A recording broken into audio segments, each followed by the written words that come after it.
Okay, now I'm on the ZF 4K60, and I forget that this is in crop mode. Now, I didn't put the 28 millimeter that was on here with the on the Z6 III. What I'm doing is using the 24 to 70 f4 to see if the image is still good. And it's pretty much in the shade again. I'm moving the camera back a little bit more. So it's at 24 millimeters. And then I can zoom in at 70 millimeters. All right. And I can move this up a little bit, I guess. Get the truck in there. So I'm going to leave it right there. That's why. I'm waiting for some birds to land, so I'm going to bring my coffee out and get some batteries for the alarm. For the garage door.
So you see this? I mowed the grass yesterday. Okay, it looks real nice. And spiders are back at the front door, and their webs and stuff capture any grass that's still blowing around.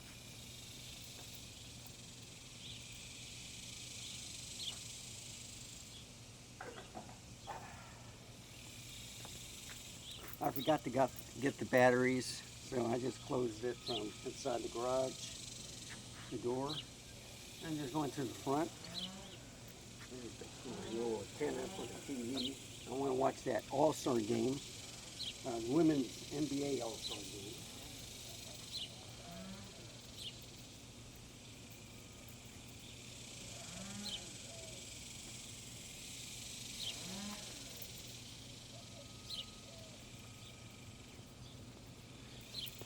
So anyway, the only place I don't have cable, I do have internet through AT&T, but I don't really watch any TV at all. Okay, it's bad news all the time. Every time I turn something on, in fact, I was notified, I think from Peter Gregg, and yeah, he said that, hey, they tried to assassinate Trump. Got on the internet, and it's been something else this past week. But anyway, I see the cicadas are out. I can hear them. And I got rid of one yesterday, and there's another one. But, you know, with the cicadas, is it a shell and then they just fly off, or or did they become a worm? I have to look it up. But I see the kind of like the skeletons that they grow out. They just park themselves, and then I think they, I don't know, they turn into a butterfly or whatever. But anyway, I'm seeing a lot of that. I still got that one hornet nest. It's not by the front. Well, it's in the front alcove as you enter in the house, but it's not by the door. So they haven't bothered anybody when come to see me. And I still see a lot of snails. I'm going to take some pictures.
So the one thing I have to be careful with is on these, when I have different camera systems, especially from the same brand, okay?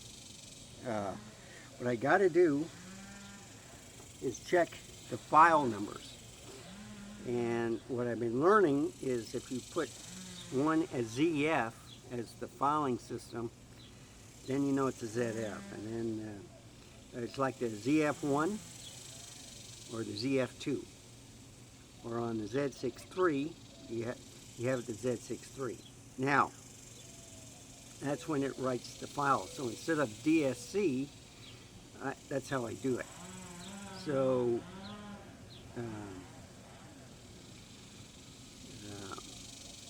anyway, long story short, I've only used the Z6 II out a couple of times, you know, car vlogging, and took it out, but basically it's just been in the studio. I've had the Z5 out everywhere, still a great camera, but depending what lens, it does have a crop, okay? But I still like the crop, especially when you're driving, because the vehicles look closer, all right? That's why I like the APS-Cs much more for car vlogging. There may not be as good as, you know, at nighttime. You can put in the right lens, get a 1.2 or whatever, depending on how big they are. But anyway, you can put a full frame lens like the 28 and it'll become a 42. All right.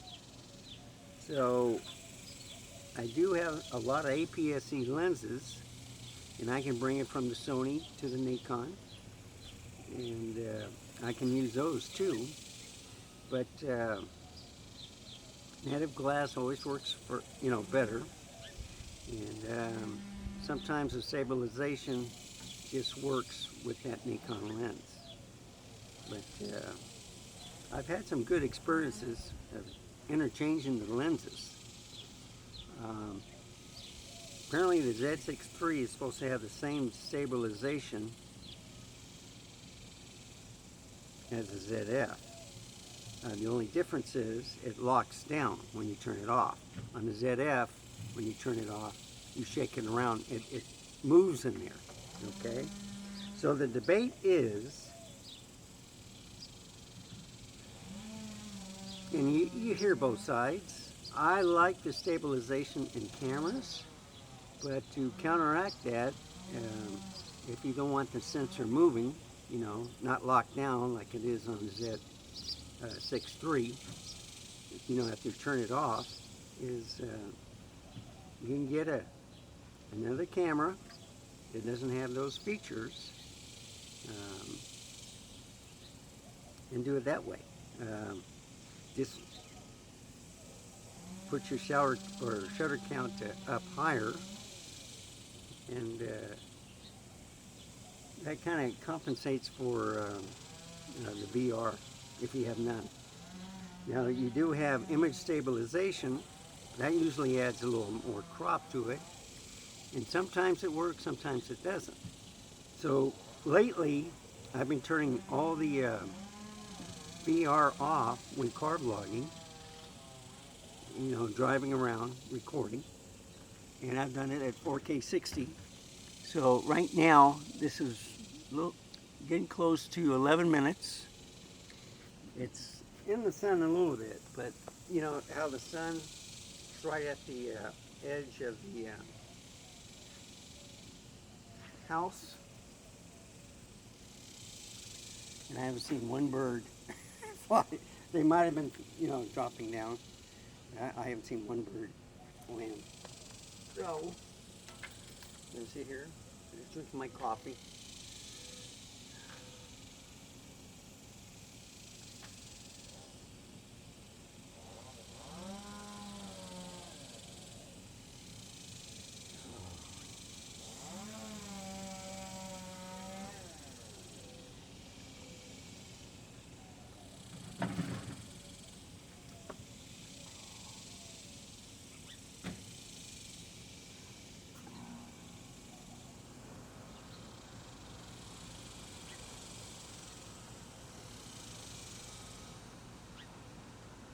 Well, this is just an experiment. I'm thinking of going to either the Sunken Gardens or the Botanical Gardens tomorrow. Less traffic. It's a nightmare outside. I mean today. Everybody does their shopping today. I almost got everything I needed. I forgot two things. I forgot some cereal and some hot dogs. And I still haven't bought a barbecue pit.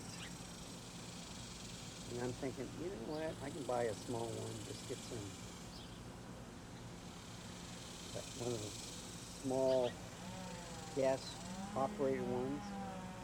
Just leave it in the porch, and then when I cook, I just bring it out for the swing set and cook there. Or on the table, but I don't want to do it underneath the tree. The live oak tree I have to have in the backyard. But I haven't done anything like that. Car is good. I'm ready to go to Colorado. It's starting to get warm. It was real nice yesterday after the rain, the night before, and then stayed cloudy all day. And I'm going to bring this back to 24, because I have a 35 right there, okay? That's 28, and that's 24.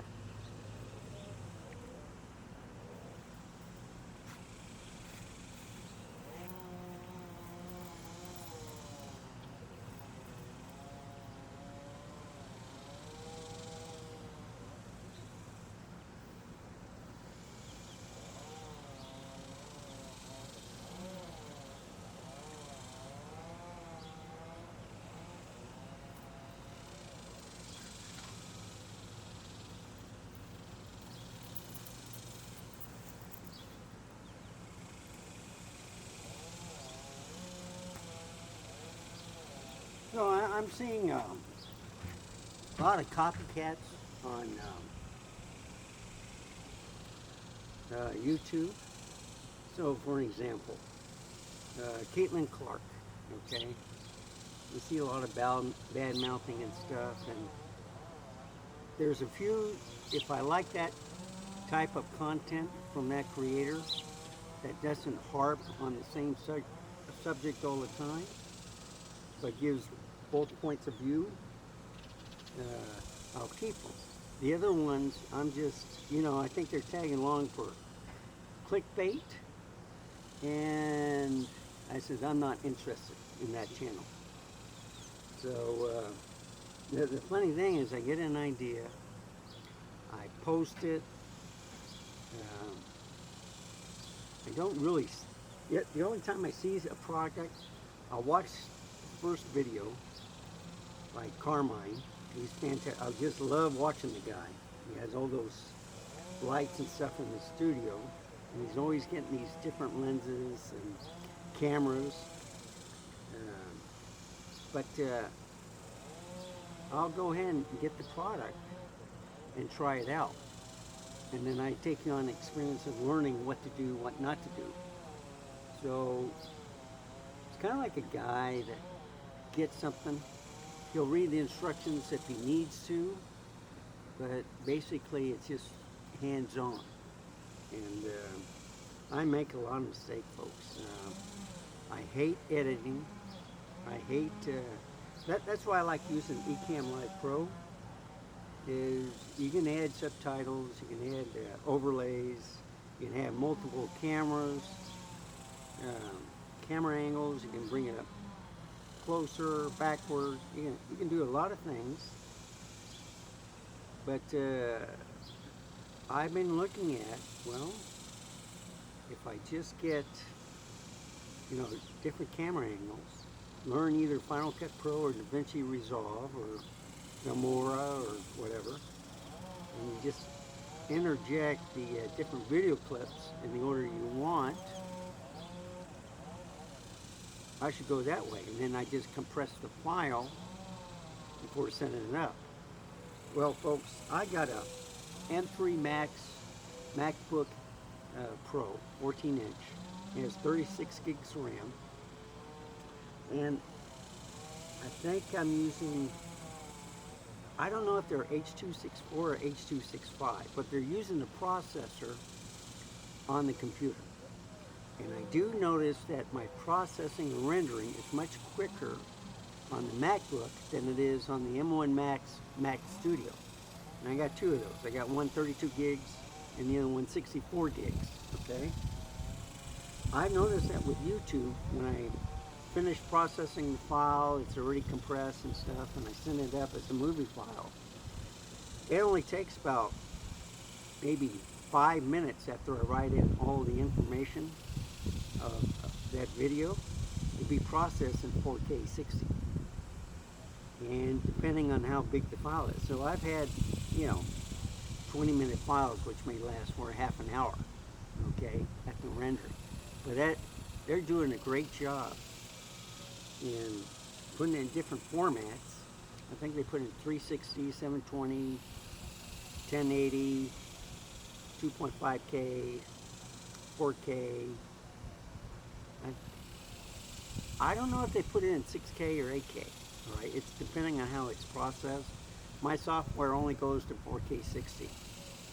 So I am looking at other software where you have the ability to do 6K or 8K. I know it takes up a lot of space, but I think I want to try it one time to do it to see if it works. The only thing is you have to buy the program to get the full benefits. So I'm debating about that. What I like about Ecamm Live is it compresses while it's recording. And I can get, like, let's say a 50 gigabyte file and turn it into like a 5, maybe a 6 gigabyte file at the end. And that's still quite substantial, but I have the AT&T internet, and it uploads immediately. And what I've noticed is that by the time I'm finished writing in all the information of the video, like I said, it could be ready to go. When you see it reviewing or checking, and it's almost done. It's just verifying everything. So I noticed that it's much quicker. So I tried experiments with the same file, and I removed one, where you don't post it on YouTube. You just see how long it takes until the file is ready. And then I did one for my M3 Max, which is the same file. And I don't know if it was in their system already and stuff, but it was like instant.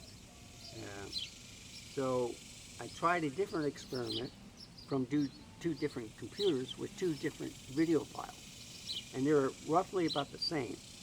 I had the bigger one on the M3 Max MacBook, okay, compared to the M1 Max Studio, and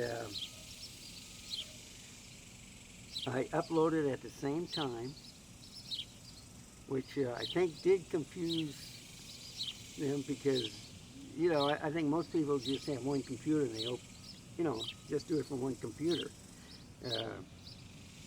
Me, I had two different computers going up at the same time. So the process was a little bit slower.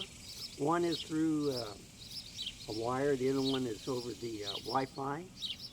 But the M3 Max MacBook still beat out the M1 Mac Studio. So that processor renders quickly. It's great for compression. Yeah, I'm gonna get that bird. Yep, there it is. He's in the, all right, the white-tailed dove is in the nest. And when you use the Z6 with the 28 millimeter, you can't view it. Also on the 24-70, it's not enough reach. So I've used the 24-20, and what you need is the 180-600, or the, what I like is the 28-400, which is on the ZA. That stays there. The 24-120 stays on my Z9. And then when I really want to go out, I'll take the 180-600. I got the 100-400, which is good. But you know what? I'm not looking at the primes of the 400 or the 600. Okay? I figure zoom is good enough. I just want to get the shot. I'm not into editing or making the bird look better. I believe that you get the shot right in the camera settings, and then you go with that. I'm studying between HEIF and JPEG. HEIF is an advanced JPEG that has corrections. So it's a little bit brighter, there's a crop to it, but any lens distortion and stuff, it's off. So here I am, been recording, and I do see a thermometer now on the ZF. So the ZF, and it's red. So I'm gonna finish this recording. It's been over 20 minutes, but it lasted outside. So I'm gonna close it here. Thank you for watching. Remember, stay safe, keep smiling, and I'll see you next time. Bye, folks.